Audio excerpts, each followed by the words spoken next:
now we're moving to Daniel Hooft, which is our special guest. So Daniel Hooft is the CEO and actually founder of Kelp, which he will talk about this company, which is a very exciting company. So he worked, I think, more than 20 years in Shell in various locations. I mean, Nigeria, Russia, Jordan, Gabon, and Australia. So, I mean, hold degrees in the University of, in TU Delft and in Cambridge, speaks 8 languages, and so on. So, Daniel, welcome. Thank you, Sergey. Good. I'm going to share a little presentation. So thanks for the intro. And I have a little bit to tell about you as well. Some things which maybe your staff don't know about you. Can you see the slides? I hope on the good stuff. Yeah, all good, of course. Can you see my slides? Yes. Okay, so this is a digital piece of artwork of the location we're at in Namibia. And just an introduction. So you gave a bit of the map there of where I've lived and worked. And so was born in the Netherlands. Spent 5 or 6 years in Dubai as a small child when it was still a very small village, and then Canada and Russia and the Netherlands before joining Shell and being sort of all over the world. And Sergey I know from Gabon, where we lived. I couldn't find a picture of you with a tarpon, Sergey, so I've got Nikolai instead. Yeah. So we spent a lot of time next to work catching fish this size. I think Sergey actually was the one who caught the first big one. But it was the middle of the night and we didn't even realize, and he was almost knocked out by this fish as he tried to struggle it onto the shore. So I think I also saved your life once there. Did I pull you out of the water when you were drowning? Yeah. Anyway, then so we stayed good friends after having met and worked together in Gabon. And then I moved to Brisbane, where I was working together with Tito, and I guess that's where Cyberloop was born, out of the work that Tito had done with the team there at SWMS well before I arrived.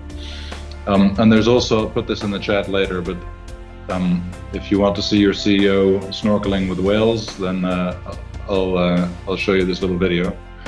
This was Sergey and me on our fishing boat that we'd bought in Gabon, and then I stupidly brought all the way to Brisbane. And we saw a humpback whale with a calf, and we thought that's our opportunity to snorkel with whales. So we did that, and Sergey was almost knocked out by the whale. Anyway, it's a great video, as you can see. So how did I go from oil to kelp? When we were living in Brisbane, my wife and her good friend Sunny Sanderson, who's a researcher into gibbons and various things, went together to a lecture by an Australian scientist called Tim Flannery. And Tim Flannery is a mammologist, wrote very interesting books about travel in Papua New Guinea and Irian Jaya in the 80s, and then became a sort of eminent scientist, climatologist. And he speaks well and often about the power of seaweeds to be able to draw down carbon and boost biodiversity. So I got interested in this and started reading his books, and at some point the penny dropped that this was an industry that was waiting to happen. So there's Tim's book, which gives you a very high level summary view of what seaweed could do. So that resulted in ultimately in me moving to, this is my new home. I live in Lüderitz on the coast of Namibia now. So I quit Shell end of 2019, set up the company, did one scouting trip to Namibia. I was planning to go to all the 4 or 5 countries where growing seaweed, the seaweed type that we're growing should be successful. But just after my scouting trip to Namibia, COVID hit. So ran the company from the Netherlands for a couple of years as we were starting up and setting up things and getting licensed. And then moved to Namibia, to this location in August 2021. So it's a small town between the desert and the ocean. It's really a Mars landscape. And I live there with my wife and 4 children. So the eldest one in the middle there, looking like a Savannah commercial, is just starting university this year, but she's been with us also working as a diver and as a marine biologist. So we live in this very remote little town which is surprisingly enjoyable for a strange small town at the end of nowhere. And we also set up a school, and where our children learn to read. They're all reading the same book here, and those are the books that my wife writes, who's a writer of spy thriller novels. So she's got a series of books about a young female spy that's sort of vaguely autobiographical, and they're also very good. You can get them on Amazon, and they're a great read. Highly recommend them. So back to the oceans and what we do. What Kelp Blue does is cultivating kelp offshore. So the top picture there is our small forest growing from the seabed, and below you see the more complicated engineering structures of how we do this when we are in the full offshore environment. And this structure sketched up there is about 60-70 meters of water. You have a taut sort of a hammock of coarse netting big enough for whales to pass in and out of at about 15 meters depth, and from that you grow the seaweed to the surface. And this is giant kelp, known to those of you who are familiar with temperate zones. So it grows offshore California, it grows offshore Alaska, British Columbia, most of South America where it's cold enough, to Chile. It grows prolifically around Tasmania, New Zealand, and here in Southern Africa as well. It's the biggest of the giant seaweeds. We then harvest the canopy. So this has been done. This picture is a vessel that was built in 1916 during the First World War. Potassium was the key ingredient to smokeless cordite, the gunpowder they used at the time for small arms, but also for artillery. And the Germans were the pretty much monopolist producer of potassium from the salt mines. You produce salt from brine, but you also produce other salts. So NaCl is the first one, KCl, from which you extract the potassium, is the second one that crystallizes when you boil the brine. So the Germans obviously weren't exporting this potassium to the Allies, and the Allies scrambled and went back to the original source of potassium, which is seaweed. And the Hercules Powder Company in the US built these harvester vessels in 6 months. This is the Bacchus, and it harvested the canopy of the seaweed from 1916 to 1918. There were 3 of these built. They operated 24/7. The little boat you see on the right hand, not the suspended lifeboat, but the small boat lower down, is in fact it's a little tanker vessel. So they were liquefying the seaweed and then sending it back to shore with these little tanker vessels. At shore in a place that's still called Gunpowder Point, they were doing extraction of potassium by enzymatic treatments. So basically yeasts. And all the artillery and small arms fired during the second half of the First World War on the Allied side was sourced from seaweed. So this is something that's been done before, and we intend to modernize this vessel slightly, but it's basically the same principle. Then we process, and so our processing technology is patented. So this isn't a real picture, obviously. But we do a fairly simple clean and green process, and we produce a number of products. At the moment, primarily biostimulants, and I'll talk a bit about what those are. And so this is the whole value chain of how the business works. And why do we do that? We do that because of these 2 extraordinary environmental benefits that big seaweeds bring. One of them is carbon sequestration, very sexy, very topical. Not that important in terms of revenue, but certainly significant in terms of potential scale. And so this is a long, slow research process. We're building a methodology. We are working with the voluntary carbon markets. That's probably going to take another 4 to 5 years before we have carbon credits that we can monetize. And most of those initial carbon credits will go to De Beers, who here in Namibia made a local investment into the company in order to get priority access to those carbon credits, which they then retire against the footprint of their deep sea diamond mining vessels. The positive environmental impact that excites me and my team much more is the biodiversity impact, evident to anybody who's ever been in a seaweed forest. But we apply a lot of science to this. So eDNA, that's environmental DNA. You take some water, you push it through a filter, you send that filter to the lab in London, and they tell you which species that they have in their library have been in that water in the last sort of 48 hours to 72 hours before you took the sample. Pretty extraordinary, fast means of species ID and biodiversity and bioabundance mapping.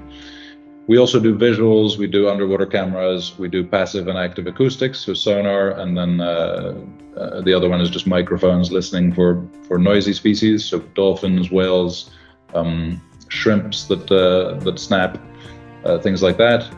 And we do phytoplankton and other studies, and we're working with a small company called Kuva Aerospace to look at how many of these things we can eventually start to get proxies from low-level, high-resolution satellites. And this is super exciting. So I'll show you a bit later a picture of what the forest looks like. It's fairly small still, it's a few hectares, but it's, we started planting that in September last year. And from about 40 or 50 species that we measured at the time being resident in that area, we now measure over 200 that are resident. And I think the number sounds big, but it's only limited by our lack of ability to do as much monitoring as we would like. So this is really an extraordinary impact we've got, and we hope to see sort of fish stocks recover and an increased resilience in what is essentially quite a degraded ecosystem through overfishing. So how do we pay for all that? The sources of revenue are these biostimulants. There are a whole bunch of other products that we're looking at monetizing. Hard products with existing markets, and then the softer sort of carbon and biodiversity credits as well. But the basic economic model at the moment is entirely underpinned by biostimulants. And biostimulants are, in a nutshell, are the sort of bioactive compounds in the seaweed that have similar impacts on land plants, which shouldn't be too surprising. Seaweeds are the sort of genetic great-grandparents of all land plants, of all land organisms, in fact. We also descend from seaweeds ultimately. And so the compounds that trigger growth, that trigger the immune system of seaweeds in this much more hostile environment, the sea is much more hostile than land, some of those compounds have similar effects on some plants. And so what you get is much higher growth, better yield, which is a direct profit and loss improvement for the farmer. Farmers can generally not afford to be emotional, so you have to give them a sort of this year economic improvement. The way in which it does this doesn't just work on the plant, it also works on the mycelium under the ground, on the bacteria. And so what you also see is an improvement in the ability of the soil to sustain higher yields naturally, so by converting nitrogen into a form that plants can take up, and converting phosphates into a form that plants can take up. And so you also see a longer term improvement in the soil health of the farmer. So as a selling proposition, it's basically, we're going to help you make more money this year, but we're also going to help your land become healthier so that it is able to sustain better yields going forward. So it's a short and a long-term benefit from the farmer. Part of the toolkit for anybody moving away from chemical farming, partially or entirely, into a more wholesome means of growing large amounts of food. And this is quite a significant market. So the Europe alone does about 2.4 billion euros in turnover in this, and that's growing at a very rapid pace, sort of 12 to 15% a year. Unemotional market, so you have to underpin where you're doing field trials, and I won't go into the details here. We have, obviously we picked ones that look good, but essentially all of our field trials have our product giving some pretty spectacular yield improvements and also outperforming most of the other seaweed biostimulants out there. And that's probably because our extraction technique is much more controlled, because we go from farmed seaweed, so we know our source. We're much more in control of the whole supply chain. And as I talk, I guess you can probably see where I see overlaps with the world of data and machine learning, and this is certainly one of them. Locations, so we're headquartered in the Netherlands as a fiscal entity. We also have about 10 people there in Amsterdam. So for those of you who are based in the Netherlands, feel free to go by for a little lunch and learn there. Little office close to Amsterdam, Amstel. And then our most active location is here in Namibia, where I'm based. We have a small demo project in Akaroa Harbour in New Zealand. I'll show you some pictures of that. And we have a license pending in Alaska. And then the other gray circles are areas which we will go and look at once we have some breathing space to do that. So there is a global ambition. And that's really a bit risk hedging, but it's also in order to make sure that regional sort of fish stock impact is eventually global. So we started in Namibia first by doing quite a deep dive into data, using mostly public satellite data, looking at chlorophyll as a proxy for nutrients. So what you're looking for is all the climatological conditions that are optimal for full year growth of this seaweed. Upwelling, bringing nutrients up to surface, and keeping the temperature constant. This seaweed doesn't like it when it gets too warm. Currents, waves, so that you have a feasible area to put your engineering in. Seabed, both depth and seabed conditions, so that you can anchor properly. And then we overlaid that with the human factors, so ease of doing business, corruption, regulatory environment, tax system, cost of doing business, etc. And Namibia came out by far as number one. And obviously the other countries I just showed you are the rest of the top list.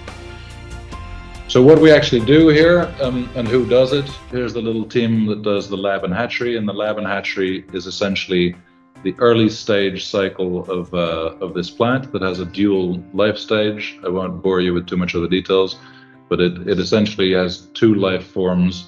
The initial one we do with a specialist company from the Netherlands called Hortimara, as we learn how to do that ourselves. And then the upscaling of those billions of little plants to millimeter-sized sporophytes, small plants, is what we do in the lab here. And those small 1 millimeter plants then go out into the sea on ropes, and within 3 months you have a 15-meter sort of rainforest giant. Operations, here are some pictures of the sort of the deeper offshore work with the heavy equipment, and then the shallower work with the smaller blocks. Some of the dive team there, consistent with my philosophy from the time I was at Shell. We do a lot of the things ourselves. Also because here there isn't, it's a very small town, there isn't that much in terms of contractor capability, so we have all these things in-house. Engineering and robotics, so the offshore engineering, and then the nearshore, which is much simpler, sort of biomimicry. You put in a block that sustains a bit of life, and then you give the plant a boost by having it grow a meter or two out of the resuspension zone of sediments. And you create these very natural looking kelp forests. Batch processing, so we've done a lot of the trial processing in the Netherlands in a variety of areas to look at product, to look at what it works well as preservatives. And we have just, I don't have any new pictures, but we've just last week commissioned our pilot factory here, and we are now, that's buzzing nicely and producing seaweed for our off-taker. So we signed a big deal with Nestle a month and a half, 2 months ago, so for about $26 million of sales that we delivered to them in Rotterdam.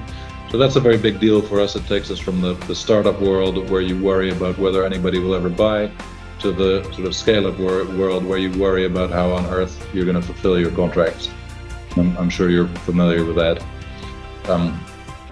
Some of the other things we're doing, so harvesting, rather than having the sort of big wooden 1916 vessel, this is the solar-powered, unmanned, remote-operated harvester that is being designed by a little Dutch company called Radical Builders. They will build that as a prototype in the Netherlands. All the components are designed to fit into 40-foot containers, and then it'll be brought here, put together and tested. And the ambition, we signed this 6 weeks ago, and the ambition is to have this thing in the water in October. And here, obviously, there is a major overlap with what the services that you provide. So, in due course, it'd be good to bring you in touch with Radical Builders. Very innovative thinking guy, Bram Delfos, and also an all-round good guy. So we'll put you in touch with him. Some pictures to show sort of what it looks like.